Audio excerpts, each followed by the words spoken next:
چنانچہ آپ صحابہ کو لے کے میدان بدر کی طرف بڑھے، اور رات صحابہ کرام تھکے ہوئے تھے، اللہ نے نیند کی آغوش میں سلا دیا کہ صبح فریش ہو کے میدان جہاد میں جائیں گے۔ رات کو اگر جاگتے رہے تو خیالات آئیں گے، وسوسے آئیں گے کہ پتہ نہیں کیا ہوگا۔ سارے صحابہ سو گئے، لیکن ایک ہستی جو امام المجاہدین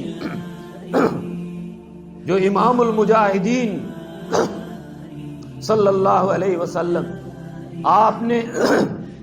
مصلی بچھایا اور اپنے رب کے سامنے راز و نیاز شروع کر دی، رونے لگ گئے، حاجات و مناجات بچوں کی طرح رو رو کے کہنے لگے، مولا کریم میری یہ 13 سال کی کمائی تھی، یہ میں آج لے کر آ گیا ہوں۔ یہ 313 بھوکے پیاسے، یہ 313 اسلحے سے بچ کے، یہ 313 جن کے بدن پہ پورا کپڑا ہی نہیں ہے، یہ 313 جنہیں کسی چیز کی پرواہ نہیں ہے،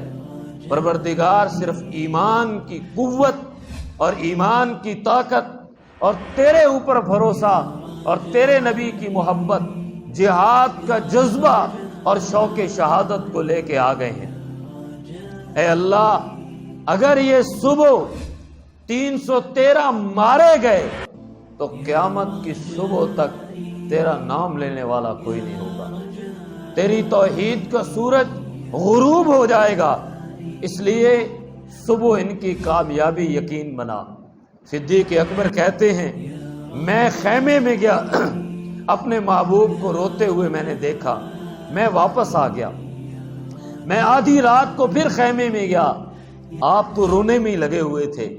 میں نے بات کرنی تھی، میں واپس آ گیا۔ سحری کے وقت میں پھر گیا تو آپ پہلے سے بھی زیادہ رو رہے تھے، اور ایسے رو رہے تھے جیسے بچے روتے ہیں، آپ کے کندھے ہل رہے تھے اس طرح، اور چادر آپ کے اوپر تھی، چادر گرتی تھی، میں آپ کے کندھوں پہ ڈالتا تھا، چادر گرتی تھی، میں پھر آپ کے کندھوں پہ ڈالتا تھا۔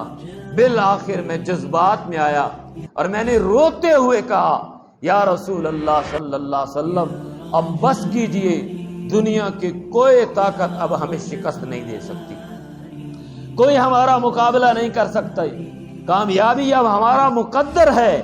اب ان 1000 کو ہم ناکو چنے چبوائیں گے۔ صبح کا وقت ہوا، صحابہ کرام کہتے ہیں صفیں بند گئیں، صفیں باندھی جا رہی ہیں، اللہ کے رسول کھڑے ہیں، ان میں سے ایک عاشق نکلتا ہے، آپ صفیں درست کراتے تھے چھڑی کے ساتھ، ایک عاشق نکلا، اس نے کہا یا رسول اللہ صلی اللہ علیہ وسلم، آپ جب صفیں درست کرا رہے تھے آپ کی چھڑی میرے بدن پہ لگی ہے، میں بدلہ لینا چاہتا ہوں۔ آپ نے فرمایا ٹھیک ہے، میں بدلے کے لیے حاضر ہوں۔ کہا یا رسول اللہ، جب آپ چھڑی کے ساتھ صفیں درست کروا رہے تھے میرے بدن سے اس وقت قمیض ہٹی ہوئی تھی، اس لیے میں نے اگر بدلہ لینا ہے آپ کو قمیض ہٹانی ہوگی۔ رحمت عالم نے قمیض ہٹائی، وہ صحابی چیختا ہوا آیا، اس نے میرے محبوب کو گلے لگایا، آپ کے جسم اطہر پہ بوسہ لیا اور روتے ہوئے کہنے لگا، مجھے معاف کر دیجیے گا یا رسول اللہ، میں نے عشق میں آ کے، محبت میں آ کے اس لیے کیا کہ شاید اب میدان بدر کے اندر میں شہید ہو جاؤں، لیکن جنت میں جانے سے پہلے اپنے محبوب کے جسم کا بوسہ لیتا جاؤں۔ آپ کے عشق میں اور آپ کی محبت میں میں بوسہ لینا چاہتا تھا، آپ سے معانقہ کرنا چاہتا تھا، آپ کے جسم کو چھونا چاہتا تھا۔ یہ کیفیت تھی صحابہ کی۔ ایک چھوٹا بچہ جو ابھی چھوٹا تھا وہ آیا، آپ نے فرمایا تمہاری عمر تھوڑی ہے، تم واپس چلے جاؤ۔ اس نے کہا یا رسول اللہ، یا رسول اللہ مجھے مہلت دیجیے۔ وہ دور سے گیا اور اس نے جا کے ایک پتھر پکڑا، پتھر نیچے رکھا اور پتھر کے اوپر کھڑے ہو کے کہنے لگا یا رسول اللہ دیکھے نا، اب میرا قد بڑا ہو گیا ہے، اب میں بڑا ہو گیا ہوں، میں لڑنے کے قابل ہو گیا ہوں، مجھے واپس نہ بھیجیے گا۔ بچے بیٹھے ہیں، نوجوان بیٹھے ہیں، آپ کی تاریخ یہ ہے، آپ کی تاریخ موسیقی نہیں ہے، آپ کی تاریخ فلم نہیں ہے، آپ کی تاریخ ڈرامہ نہیں ہے، آپ کی تاریخ آوارہ گردی نہیں ہے، آپ کی تاریخ لغویات نہیں ہے، آپ کی تاریخ یہ ہے کہ وہ بچہ اللہ کے رسول کے سامنے آ کے کہتا ہے یا رسول اللہ مجھے بھی دشمن کے مقابلے میں اترنے دیجئے۔ آپ نے مسکرا کے جواب دیا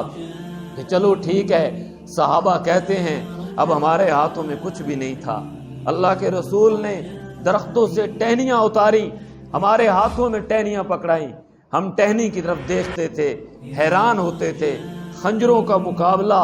نیزوں کا مقابلہ، تیروں کا مقابلہ ان ٹہنیوں سے کیسے کریں گے؟ وہ کافر بھی بڑے خوش تھے کہ ان ٹہنیاں والوں کو آج ہم نے قتل کر دینا ہے اور کوئی بھی نہیں بچے گا۔ صحابہ کہتے ہیں 17 رمضان المبارک کو صبح کے وقت جب یہ جنگ شروع ہوئی، ہمارا مقابلہ شروع ہوا،